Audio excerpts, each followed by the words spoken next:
Hi learners, இன்னைக்கு நம்ம ரொம்ப முக்கியமான சில vocabulary words தான் பார்க்க போறோம். கடைசியா உங்களுக்கு ஒரு டெஸ்ட் क्वेश्चனும் இருக்கு. சோ வீடியோவை ஸ்கிப் பண்ணாம கடைசி வரைக்கும் ஃபுல்லா பாருங்க. இப்போதான் நம்ம சேனல் ஃபர்ஸ்ட் டைம் பார்க்கறீங்கன்னா subscribe பண்ணிட்டு and வீடியோக்கு ஒரு லைக் பண்ணிடுங்க. குழந்தைங்க எல்லாருமே காலையில பேரண்ட்ஸ் வந்து சண்டை போட்டாங்கன்னா அதே மாதிரி டிக்டோவா ஈவினிங் பேசி காமிப்பாங்க. பாத்திருக்கீங்களா? அப்பா வந்து என்னென்னலாம் அம்மாவை திட்டினாங்களோ அதையுமே பேசுவாங்க. அம்மா என்னென்னலாம் அப்பாவை திட்டினாங்களோ அதையுமே, அதாவது யார் யார் மாத்தி மாத்தி என்னென்ன திட்டிக்கிறாங்களோ அதை அப்படியே டிக்டோவா அவங்க எப்படி பண்ணாங்களோ அதே மாதிரி பண்ணி காமிப்பாங்க. இதுக்கு பேர் என்னன்னா இங்கிலீஷ்ல இமிட்டேட் அப்படின்னு சொல்லுவோம். ஒருத்தவங்க பண்ணத அதே மாதிரி பண்றது, பின்பற்றுவது அப்படின்னு சொல்லுவோம் தெரியுமா? அதுதான் இமிட்டேட் அப்படின்ற வேர்டுக்கு அர்த்தம். Children often imitate their parents. குழந்தைங்க எப்பயுமே அவங்களோட பேரண்ட்ஸை பின்பற்றுவாங்க, இமிட்டேட் பண்ணுவாங்க அப்படின்னு சொல்றது. ஓகேவா? இந்த பின்பற்றுவது அப்படின்றது வந்து அவங்களோட பிஹேவியர்ல இருந்து எல்லாத்தையுமே நம்ம வந்து சொல்லலாம். ஓகேவா? Next immense.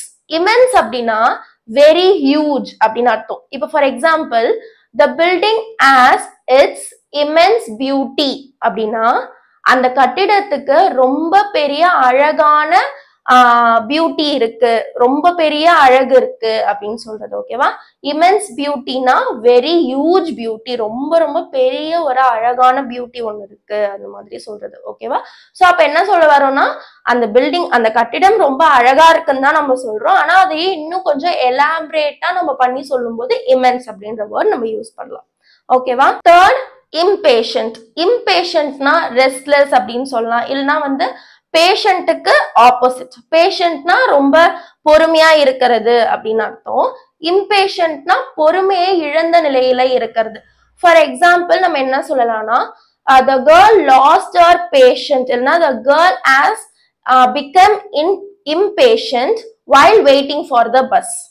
பஸ்ஸுக்காக வெயிட் பண்ணிட்டு இருக்கும் போது அவ ரொம்ப இம்பேஷண்ட் ஆயிட்டா, ரொம்ப ரெஸ்ட்லெஸ்ஸா இருக்கா, ரொம்ப கடுப்பாயிட்டாங்க அப்படின்னு சொல்லுவோம் தெரியுமா? அதுதான் வந்து இம்பேஷண்ட். ரொம்ப நேரம் நம்ம ஒரு விஷயத்துக்காக காத்துட்டு இருந்து நான் இம்பேஷண்ட் ஆயிட்டேன், ரொம்ப வந்து கடுப்பாயிட்டேன், கோவம் ஆயிட்டேன், எப்படி வேணா சொல்லலாம். எல்லாமே இம்பேஷண்ட்க்கு பொருந்தும். ஓகேவா? இம்ப்ளிமெண்ட். இம்ப்ளிமெண்ட் அப்படின்னா என்னன்னா ஒரு விஷயத்தை செயல்படுத்துறது. The school has implemented some rules for the student அப்படின்னா ஸ்கூல்ல இருக்கிற டீச்சர்ஸ் வந்து குழந்தைங்களுக்கு சில ரூல்ஸை வந்து இம்ப்ளிமெண்ட் பண்ணியிருக்காங்க, செயல்படுத்தி இருக்கிறாங்க. குழந்தைங்களோட நல்லதுக்காக சில ரூல்ஸை வந்து இம்ப்ளிமெண்ட் பண்ணியிருக்காங்க. இம்ப்ளிமெண்ட் அப்படின்னா செயல்படுத்துவது அப்படின்னு அர்த்தம். ஓகேவா? இந்த வார்த்தையெல்லாம் நோட் பண்ணி வச்சுக்கோங்க, ரொம்ப இம்பார்ட்டன்ட். நீங்க சென்டென்ஸ் ஃபார்மேஷன் யூஸ் பண்ணி பேசணும் அப்படின்னு நினைச்சீங்கன்னா கண்டிப்பா இந்த வேர்ட்ஸ்லாம் உங்களுக்கு ரொம்ப யூஸ்ஃபுல்லா இருக்கும். இம்ப்ளிமெண்ட் அப்படின்னா செயல்படுத்துவது அப்படின்னு அர்த்தம். Next word indicate. இண்டிகேட் அப்படின்னா ஒரு விஷயத்த சுட்டி காட்டுவது, இல்லைன்னா வந்து பாயிண்ட் பண்ணி பேசுறது அப்படின்னு சொல்லுவோம் இல்லையா? she indicates the beauty in herself. அவளோட பியூட்டி, அவளுக்குள்ள இருக்கிற அழக அவளே சுட்டி காட்டுறா. ஓகேவா? இண்டிகேட் அப்படின்னா வந்து பாயிண்ட் பண்றது அப்படின்னு அர்த்தம். ஒரு விஷயத்த பாயிண்ட் பண்ணி பேசுறது, இல்ல உங்களை நீங்களே வந்து பாயிண்ட் பண்ணி ஒரு விஷயத்த சொல்றது, இல்ல இன்னொருத்தவங்களை பாயிண்ட் பண்ணி அவன் பாரு, அவன் வந்து ரொம்ப திமிரு பிடிச்சவனா இருக்கிறான், இவன் வந்து ரொம்ப அழகா இருக்கால, அந்த மாதிரி.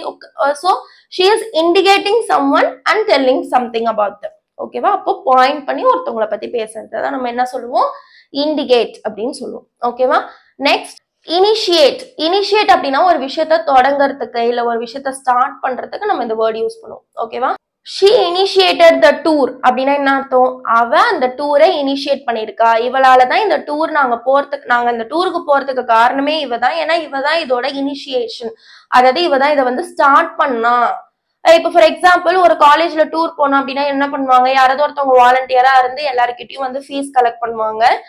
டூர் ஃபீஸ் கலெக்ட் பண்ணி அதை எல்லாத்தையும் சேகரிச்சு வச்சு பஸ் புக் பண்றது வந்து எல்லாத்தையும் ஒருத்தவங்க பண்ணுவாங்க தெரியுமா? சோ அவங்களதான் நம்ம என்ன சொல்லுவோம்னா இனிஷியேட்டர். இந்த டூரோட இனிஷியேட்டர் இவங்க தான். அப்ப இனிஷியேட் அப்படின்னா ஒரு விஷயத்த ஆரம்பிக்கிறதுக்கு உதவுவது அப்படின்னு சொல்லுவோம். ஓகேவா? இனோவேட்டிவ் அப்படின்னா என்ன? இனோவேட்டிவ் அப்படின்னா என்னன்னு சொல்லுங்க. உங்க எல்லாருக்குமே தெரிஞ்சிருக்கும், இன்னோவேஷன் அப்படின்றது வந்து ஒரு புதுமையான ஒரு விஷயம், அதாவது கிரியேட்டிவ்னஸ் சொல்லலாம், இல்லைன்னா ஐடியாஸ் சொல்லலாம். So for example sentence she always gives innovative ideas for the projects. நாங்க பண்ற எல்லா ப்ராஜெக்ட்ஸ்க்கும் எப்பயுமே அவ தான் வந்து இன்னோவேட்டிவ், ரொம்ப ரொம்ப புதுசான ஐடியாஸ், கிரியேட்டிவான ஐடியாஸ் எல்லாத்தையும் அவ தான் கொடுப்பா அப்படின்னு சொல்றது. ஸோ அப்ப இன்னோவேட்டிவ்னா கிரியேட்டிவ், இல்லைன்னா வந்து நியூ ஐடியாஸ், நியூ இல்லைன்னா வந்து கிரியேட்டிவ், அந்த மாதிரி சொல்லலாம். That is called as innovative, right? Enquire அப்படின்னா என்னன்னா ஒரு விஷயத்தை பத்தி விசாரிக்கிறது. So the police enquired about the case அப்படின்னு சொல்லலாம், இல்லைன்னா she enquired about the new process, new project அப்படின்னு சொல்லலாம். ஸோ சம்திங், ஸோ எதுவா இருந்தாலும் என்கொயர் அப்படின்னா ஒரு விஷயத்த பத்தி நம்ம திருப்பி வந்து அதை பத்தி பேசுறது, இல்ல வந்து ஒருத்தவங்க கிட்ட போய் ஒரு விஷயத்த வந்து விசாரிப்பது அப்படின்றதான் வந்து என்கொயர் அப்படின்னு சொல்லுவோம். இது நம்ம எல்லாருக்குமே தெரிஞ்சிருக்கும், நிறைய படத்துல பார்த்திருப்போம், நிறைய படத்துல எல்லாம் இந்த வேர்ட் நம்ம வந்து கேட்டிருப்போம் இல்லையா? we have come for the enquiry அந்த மாதிரி சொல்லுவாங்க, ரைட்? ஸோ அதுதான் வந்து என்கொயரி, ரைட்? ஓகே. இன்டென்ஸ் அப்படின்னா ரொம்ப இருக்கு அப்படின்னு சொல்லுவோம், ரொம்ப ஒரு ஆழமான அந்த மாதிரி சொல்லும் போது நம்ம இன்டென்ஸ் அப்படின்ற வேர்ட் யூஸ் பண்ணலாம்.